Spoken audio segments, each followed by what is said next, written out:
Meatloaf is something that I'm sure you've had growing up. I'm gonna do it essentially like a big meatball. And we're gonna have a nice tomato sauce with a lot of seared mushrooms and onions. This is a really easy dish. Let's go over all of those ingredients right now.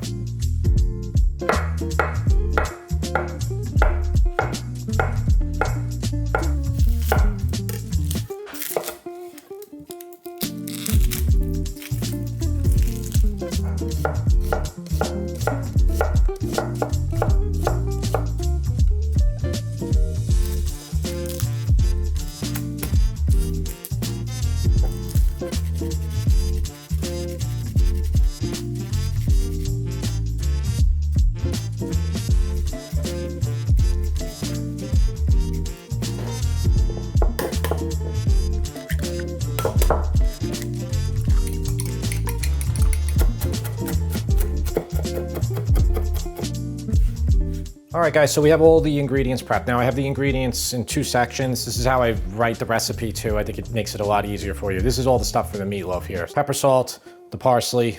Use a lot of parsley here. If you don't want that much, by all means, take some out.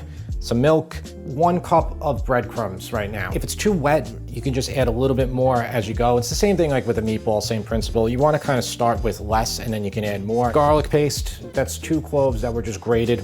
2 eggs, 1 cup Parmesan cheese. I grated Parmigiano Reggiano. You could use Pecorino Romano too. And then we have 2 pounds of 80-20 chuck. 80-20 chuck is gonna give you a very juicy meatloaf, just like it's gonna give you a juicy meatball. So we're gonna form that meatloaf, and then while we get it in the oven, we'll saute our mushrooms and onions. So we have 1 pound of mushrooms. I used half baby bella and half white mushrooms. Use whatever mushrooms you can find that look good. That's really what it comes down to, and what you can afford. 1 onion, and I have crushed tomatoes here, Sclafani crushed. Love these tomatoes. You know, you guys know I'm always talking about them. Easy just to crack a can of this and pour it right in. You can also use Cento all-purpose. Those are great. Any brand you like. Just use what you like. Set your oven to 400 degrees Fahrenheit. Set it to the middle rack. Enough room to fit a baking dish.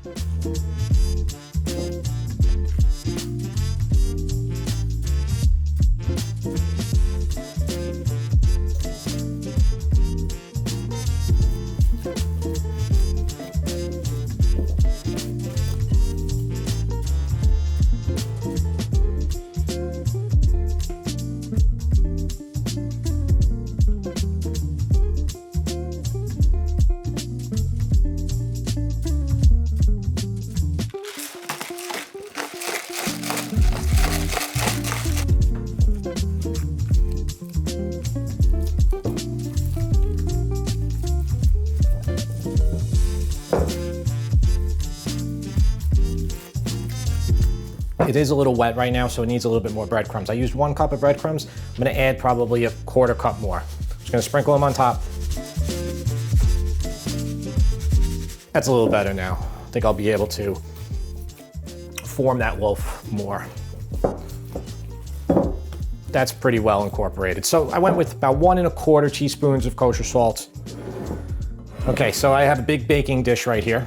And I'm just gonna transfer the whole thing right in here. Now you can also form it in there if you have maybe a bigger work surface. Essentially what I want to do is I want to form about a 9x5 loaf. I'm going to really try to press it together so it doesn't break apart.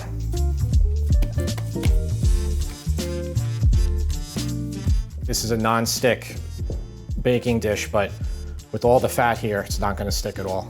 I made so many dishes this week for my website. So we did a beef stew and I used this wine. We did a lamb ragu and I used this wine. The red wine will keep in the refrigerator for a week and you can bang out a couple recipes. I'm gonna take about 1/2 cup and I'm gonna pour it right on the meatloaf itself and we'll just let it come off, which is fine.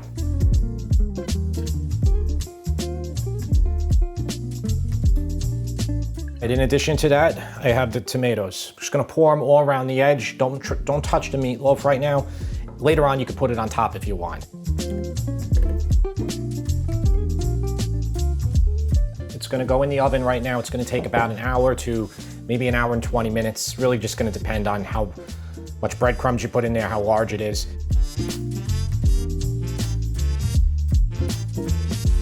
We're gonna use that really big pan again. It comes in handy for everything. I don't wanna be doing multiple batches of mushrooms here, and I don't recommend you do that. That's ridiculous. Who wants to do that? Who wants to waste that much time? Let's just heat it up to medium heat. We wanna get some heat on this pan.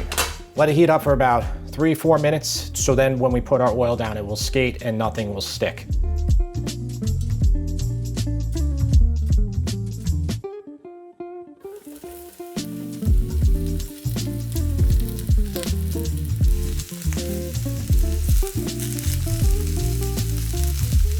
What you need to do when you put them down here, spread them out initially, and I'm using regular olive oil, not extra virgin.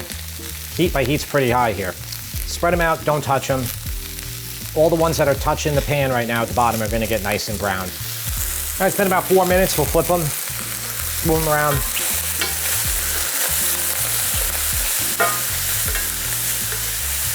The ones that were hitting the bottom, like that, are really, really brown. Just spread them out again. They're gonna start releasing their water. That's what mushrooms do.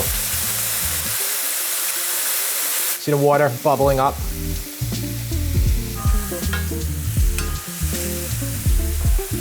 All right, so the mushrooms are looking good now. They're nice and brown. I'm gonna do about half a teaspoon of kosher salt. A little bit of pepper. All right, I'm gonna lower the heat down to about medium low. Okay, because we're gonna do the onions after this. We're gonna pull the mushrooms out.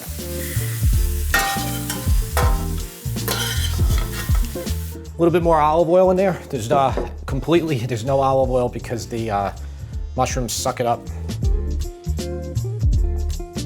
And then the onions.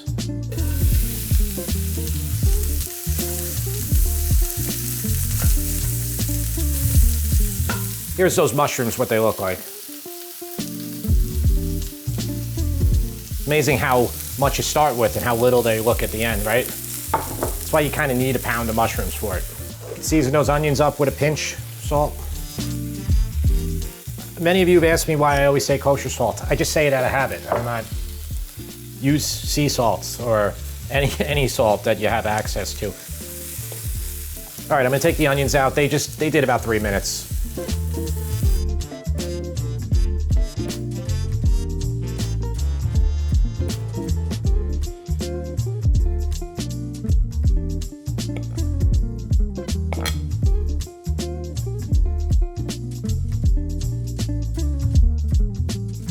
The exact time is gonna be dictated on your oven. Our 400s both might not be the same. How much breadcrumbs you put in, a couple other factors that it's not worth really going into. Use one of these. This is an instant read thermometer. You stick it inside the deepest part of the meatloaf and it will give you a temperature. So it's a really handy tool. It's like $10 for one of these. I've had this one forever, it still works. All right, I just took it out. I think it's close to done, let's see. 148. This one's been in for 1 hour and 10 minutes, so it's been a while, and might need a little bit longer. I think I'm topping around 152 here. So I'm gonna do 10 more minutes, then it should be good. You really wanna get 165. What's gonna happen is the outside edges will be more well cooked than that really deep middle of the meatloaf. 160, 161, 163. This is perfect. You just have to take it out a few times just to check it. It's a smart thing to do. Now listen, if you go over with chuck, you're gonna be fine. If you go to 180, you're gonna be fine. You really are. It took about 1 hour and 15 minutes to do. Let it sit for about 10 minutes, even 15 or 20 is better. And then when you cut it, the pieces won't break apart. I like to put a little sauce on the bottom. What's great about this, the sauce has so much of the beef fat in there. It doesn't dry out. Now, this isn't the most healthy thing. I love the onions and the red wine and the mushrooms, how they all go together.